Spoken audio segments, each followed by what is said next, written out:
gem cities on a hill surrounded by jungle, and my other city is surrounded by jungle. Both cities have huge defensive value since they cannot be shot from 2 tiles away.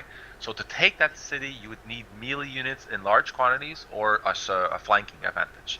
So for that advantage, military-wise, I can't really do very much, and I'm just trying to catch up right now.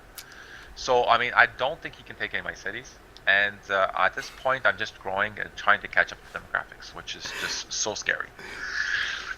Yes, for I love to troll Tony a little bit. Me and yours have been playing together for many years, so he does play sometimes a different style than I do, and makes fun of me when I make mistakes.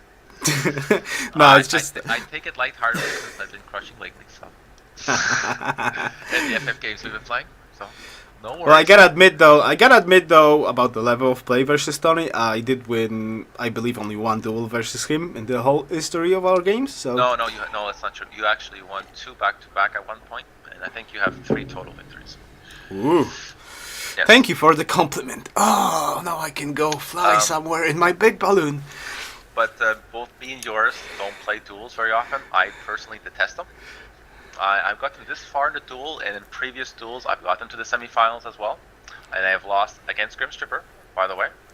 He is extremely strong, makes very little military mistakes, and always wins on those first strikes if he wants them. So Grimmstripper is my sort of like my Achilles heel. That Babylon game was my first ever duel win versus Grimmstripper. Whoa. So when I saw it in my bracket, I was not too pleased. Oh, he intimidates you just because he's him, huh?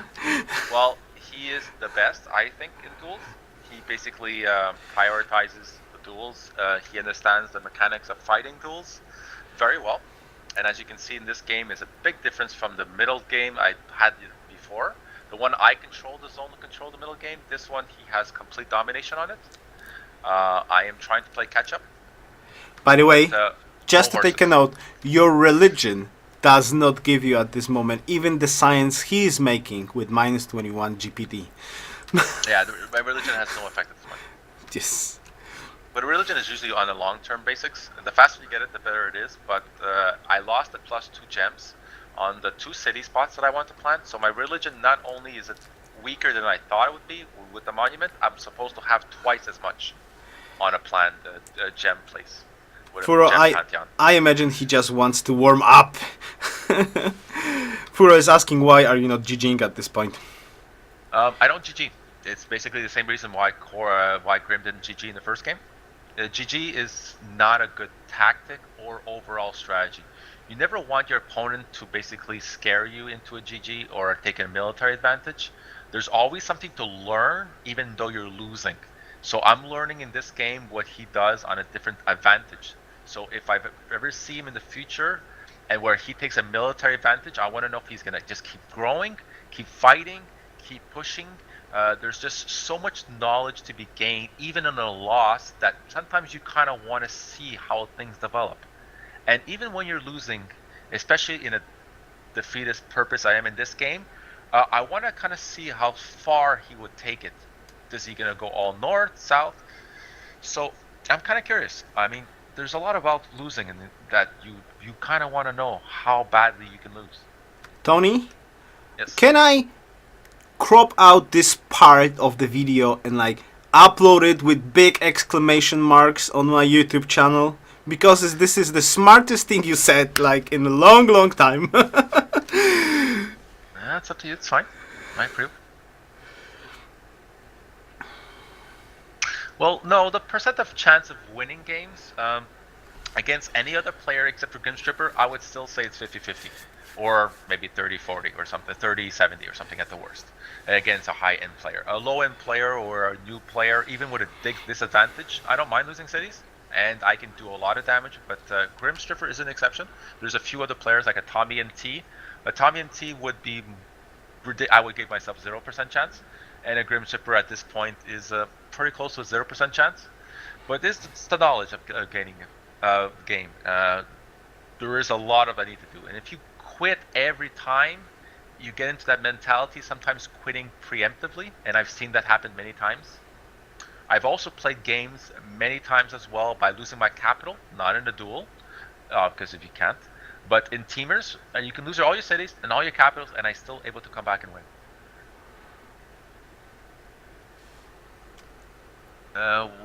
What is about secularism? No, Zero. It was not about secularism. And hey, Baba. Now I can freely say, hey, Baba, my love. My wife is not listening. And I've been, oh boy, and I play Baba as well. So hi, Baba. I play Baba as many times. Baba usually goes all in on his military versus me in many games, so I know his tactics. And defense versus Baba has been very effective. So he wouldn't be one of those players I would be giving up right away. Wow, Comments in the demographics. chat. The demographics, 20 hammer advantage right now.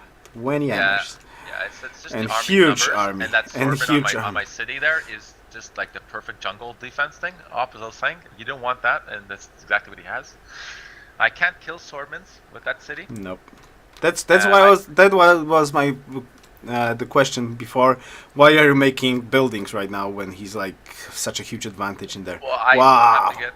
still have to have building stores. At one point, you have to basically depend on your fighting style or abilities. If you're just gonna build more units, he's just gonna wait Okay. and outbuild Yeah. Okay. you. Okay. But now, like, answer me this question right now. You're gonna lose a I can't frontal even kill. city with a general, and there's nothing you can do about it. And I'm even wondering right now. Okay, GG. Oh, that's why. Okay. Was like, what?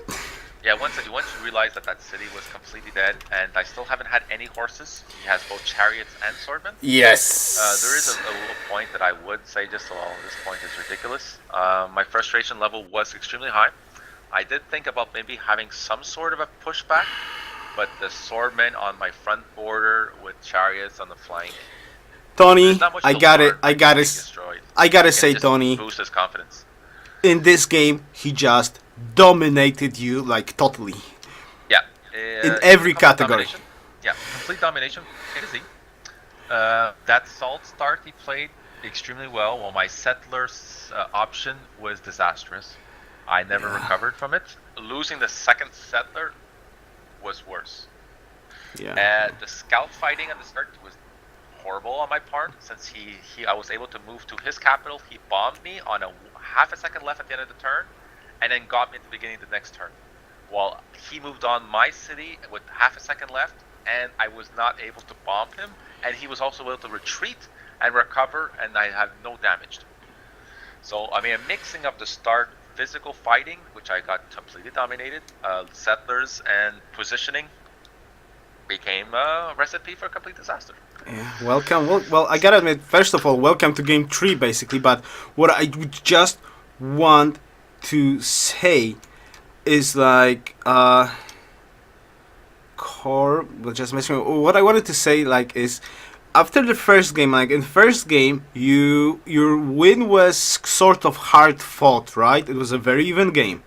And now in this game, you got totally slaughtered. Now, tell me just what did you feel about after this game? I want to know. I was completely disheartened with this game. I believe I won game 1 because I know Babylon better than he did. Those composites at the end of the game that he was building instead of one turn bowman was a mistake, and that's a Babylon option, which is a newer civ that he's used to. And then also the academy I had faster than he did, and the zone of control I did. All those options I did in game 1 I couldn't do in game 2, and that was basically hugely disheartening for me. I knew game 3 I wouldn't have the Babylon effect that I did, so I basically thought that it would be a repeat of game 2. Knowing this in advance, I hopefully play better in game 3, but I am completely disheartened at this point. All right. Well, one more time, GG, Mr. Grimm and Mr. Tony. Yes, Mr. Grimm is very good. I mentioned that many times. Yes. Thank you for watching this game. Hopefully you won't judge me on an overall Civ player on this one experience. If you do want a game, please watch Game 1. Advertise, Game 1 was a lot more advertise, interesting in my opinion. advertise time. Tony, you gonna stay for a bit for the third game, or you need to go? It's quite early in the morning for me since I'm in North America. And working tomorrow, so I'm gonna leave Baba. Hopefully, replace me, Baba. Come on, Baba. I want you to replace Baba? me, please. Baba, you wanna replace Tony? And you get to comment on my Game 3. Hopefully, be more entertaining than Game 2. I'm gonna do my best to come by maybe later on before I go to work to see what happens, and then maybe chat with yours a bit. Let's see. Can Baba actually? Are you here, Baba, please come on the team speak. Come on, we're waiting for you. I'll leave when you arrive.